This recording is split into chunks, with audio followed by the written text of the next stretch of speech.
Up next, we have Gabriel Ostler. All right, don't bowl me over, guys. Jesus. Give it up for Griffin Collins, though, everybody. Doing a great job hosting. Give it up for Griffin. He is a politer and more funny Vernon Dursley, so I am very proud to know him. How's everybody doing? Energy. Probably school. God, I don't like school. We got like 2 weeks left or something like that. I'm not even keeping track anymore. Does anybody like school? Are there any school fans here? Sweet, no dorks. Okay, I'm finally around my people. If somebody cheered, I was gonna have to take your lunch money. I know this is a free show, but I wasn't gonna stand for that at all.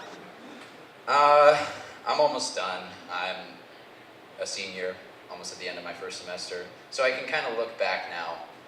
And to me, school is like, I don't know, it's like the abusive step-parent that I never had.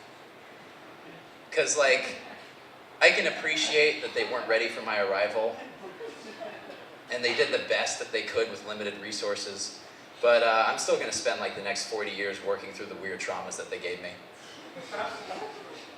Just like my friend's like, hey Gabe, you wanna read this book? The smell of pages makes my teeth hurt. I'm sorry, gonna have to pass on that. But might as well. Any professors in the audience by any chance? Any? No. Well, there goes my 20 minutes on academic honesty. That's just fucking great. I think this is what I've learned actually from my schooling. The mark of a good professor is being able to say sexual sounding things and having the class not laugh. That's how you know you got a really good one. And like, with everything happening, not like sexual things like, I mean like sexual things like spotted dick, like that kind of sexual thing. Because like, we like to think we're really mature, but we're not. We're basically high schoolers that got sent to a sex camp that gives you a piece of paper at the end of 4 years saying that you didn't burn the place down. That's basically all we're doing right now. So when somebody says something dirty sounding, it's natural to try to laugh. So when a professor says it and you don't, you got a real gem. Like, those fuckers have tenure. Like, they know what they're doing. I was in class one day, taking notes, just contemplating if the fall out of the 3rd floor D-BART window would kill me. And there was a little bit of a delay, like, too real.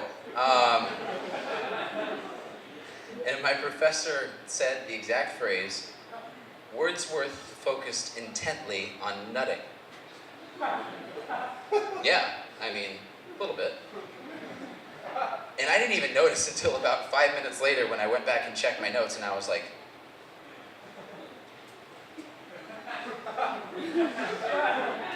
he is good, am I right? Oh my God.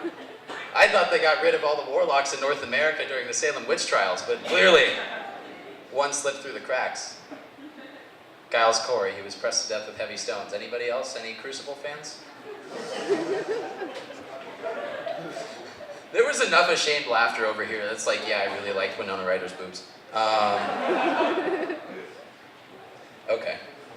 Enough with the really divisive stuff. Let's just go really pleasing. Any vegans here? No? Wait, really? Are you actually? Really? Okay, cool. No. When did you start? All right. Always good to see participation from the front row when they specifically torpedo one of my jokes.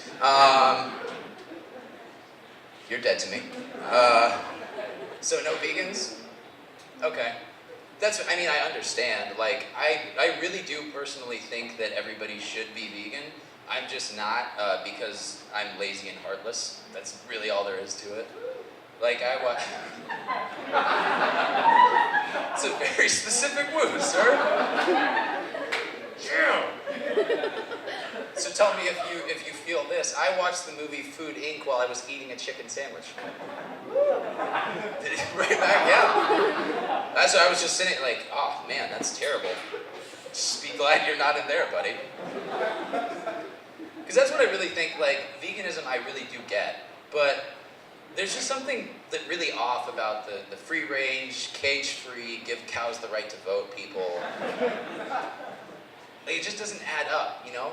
Because what kind of bastard gives something a really good life and then takes it away? You know? That's just so cruel. Like, you give this chicken all the freedom it wants, right? It goes out and has a nice chicken life, meets a female chicken, and they become hen and rooster. They have a couple. Yeah, that's how chicken marriage works. I'm up on stage. You think I didn't do my research on this joke? I researched both common law and regular chicken marriage. And they have a couple of chicks, and you know they're taking family Christmas cards, and they're having just a lovely time. And then one day, that chicken is on its way to its company softball game. And you just pluck it out and cut its head off? Like, what kind of an asshole are you? Seriously, you just broke apart a family and you ruined a perfectly good softball team. Me, I like my chicken seasoned with the pleas of the sweet release of death. That's how I like to eat my food. Which honestly kind of makes me a good person if you think about it. Like, I granted that chicken's last wish, okay? That joke was for anybody who's ever seen me whisper, "Good night, sweet prince," to my food at Chick-fil-A. Got a couple complaints about that. Okay, well that went well. What else? Oh, I'll leave you with this. This is just a story. I'm just gonna say off the top, there's no moral to this story at all. This is just like, sometimes you keep your eyes open and you see something interesting. That's all. I'm still just like wrestling with it, so I'm gonna put it on you. How does that sound? I was really expecting nothing, and then a couple people are like, "I'm dealing with my own shit, man, so you know, you just distract me for a minute." I was at a comedy show in Chicago. Kyle Kinane, one of my favorite comedians. Great show. Thank you. Just you. Nobody else. And afterwards, I was filing out, and the exit is just a stairwell that led right out the door. And I was going down, I was with my girlfriend, and we get there, and she stops, she's like, "Oh, I gotta go to the bathroom." So she keeps going down, and goes down to the bathroom. And I'm just standing on the stairwell, the landing now, and just observing, just this line of people coming out. And there's 3 security guards. And one particularly catches my eye because he is the quintessential guy who doesn't realize he's in a position of authority. Like, he is standing there, he's bantering about the show, he's telling people to stick around and party. At one point, I overhear the back half of him saying, "Well, buy me a shot then." And I'm like, I don't know. You remind me a lot of the TSA agent that just like tries to be your bro. Anybody had that? I've had that. One time my carry-on got pulled out for additional screening, and the guy's like, "Hey, I'm gonna check your bag, dude." And I was like, "No, you're not." I don't even have anything in there, and I still think you're gonna miss it. Give me a more qualified TSA agent. Yes, that's an oxymoron. That's why that's fun. So, filing, casual, security guard, and then all of a sudden he just drops his whole shtick and perks up and yells, "Hey, who's smoking a Black and Mild?" And runs out the door and never comes back. And I'm thinking that somebody got busted. You know, you're not supposed to smoke outside the venue, and like he's going to, you know, corral somebody. And I make eye contact with the other security guards, and they're just sadly shaking their heads like police captains who are just fucking over it.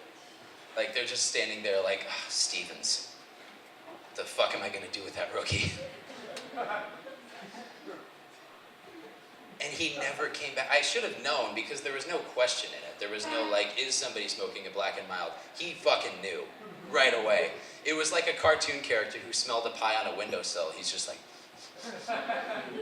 and followed his nose right out the door to those greener pastures. And I know some of you might be thinking, none of you are thinking, you didn't give a shit about my story.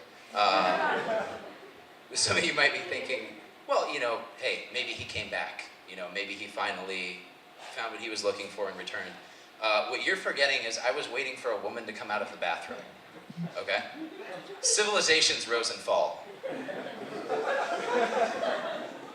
The family from Tuck Everlasting came and was like, hey, can we hurry this shit up? Okay. I was out there for a while. I know for a fact that dude didn't come back, but you know, he's in a better place now. So, thank you for listening, everybody. I'm Gabriel Ostler.